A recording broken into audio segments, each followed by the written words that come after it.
Man has tried many things before and has utterly failed, and was duped into thinking that next time clever people would come and wriggle out of these immoral situations. But immorality must capture them ultimately and bring them down along with it. And this is what I am seeing in the air, writ large on the horizon. Neither Switzerland, nor England, nor any European country, or America, or the big power of Russia will be saved from that Holocaust which is decreed for them. Decreed from above, no, not in that sense. Decreed by their own acts of immorality, by their own system of immorality, by their own viewpoints on human relationship. And that decree is being reflected from the heaven.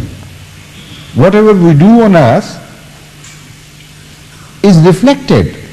So Allah is never the aggressor, Allah is never the punisher in this sense. Allah is never cruel to man.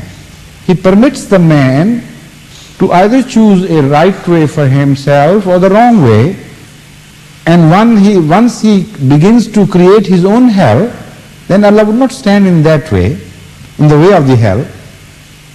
So it is created, and they want some easy shortcut answer, but that truth would make some demonstrations in the world and ultimately save the mankind. It's not possible.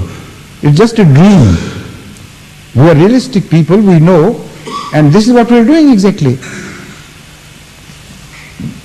Whatever is in our power, we are trying to call people back to the fundamental truth of religion and morality based on religion. This is the necessity of God.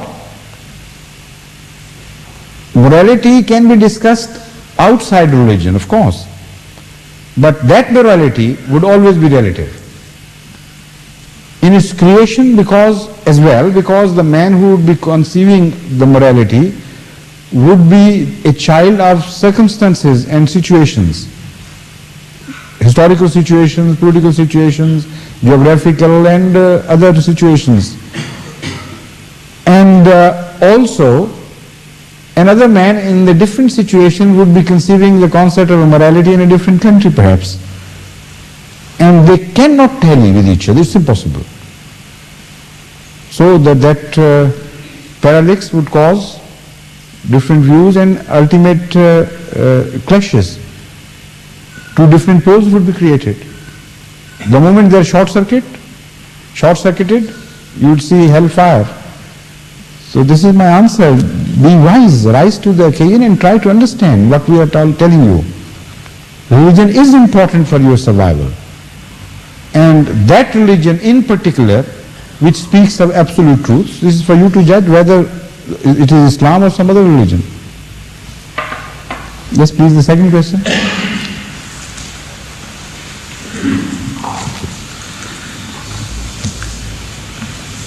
Second question, Huzur, is asking about the hunger in the world and question of population. Yes. This question has also been directly addressed in the Holy Quran. The Holy Quran tells us categorically that God has created man and God is responsible for the survival of man and provision of provisions for his maintenance.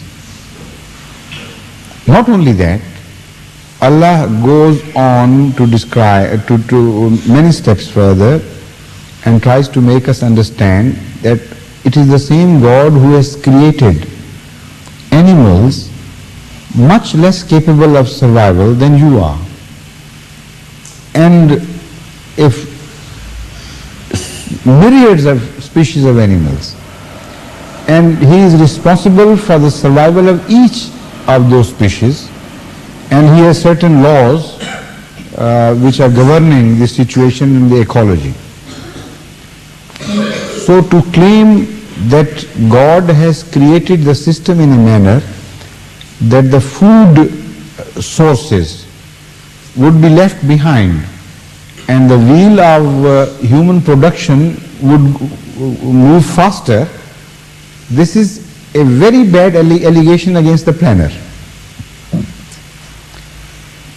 And this amounts to denial of God or concept of a very stupid God who created two parallel wheels who should have run parallel, but one is moving always faster and the other is left behind.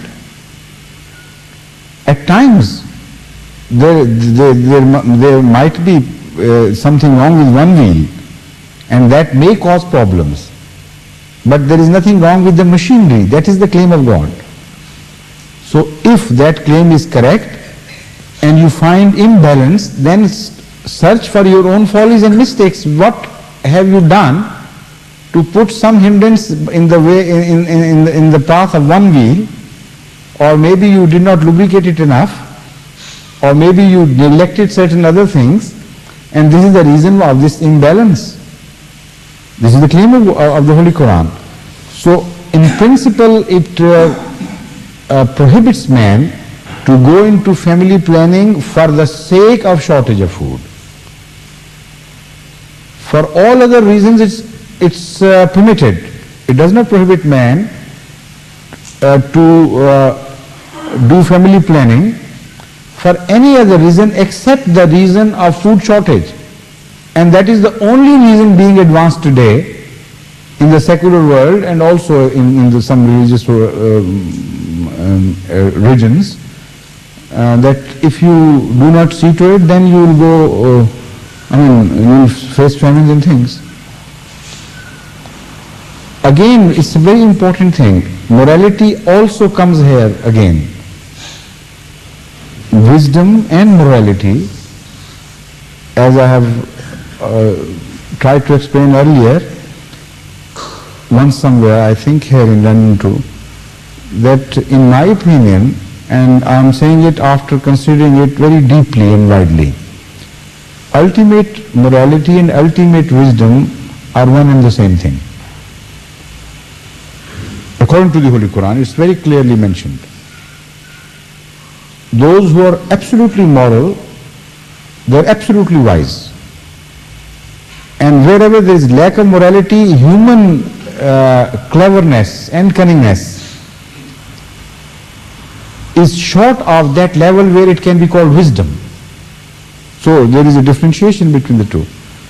So here too, wisdom or absolute morality is required.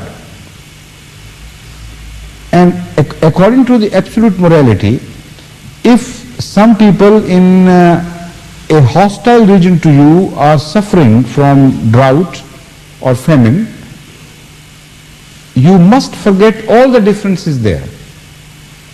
And for the lowest level of the common parentage, for belonging to one species as such, you must join your forces and see to it that man does not suffer from hunger anywhere in the world. If man was educated enough to adopt this attitude towards hunger and humanity, in no one region could you find drought enough or famine enough which could not be offset by the united pooled powers of the rest of the world. And everywhere in all along history, you will notice this very interesting fact, that the forces which were responsible for creating famine in one region could positively be defeated and frustrated if the surrounding religions did not have some political differences which stood in the way of the famine-stricken area and that concept of morality and their will to help. Always it was the fault of man, and according to the Holy Quran, this is fundamental. The right of man to survive, to have food, to have minimum clothing. That is, by minimum clothing the Holy Quran says, which is enough for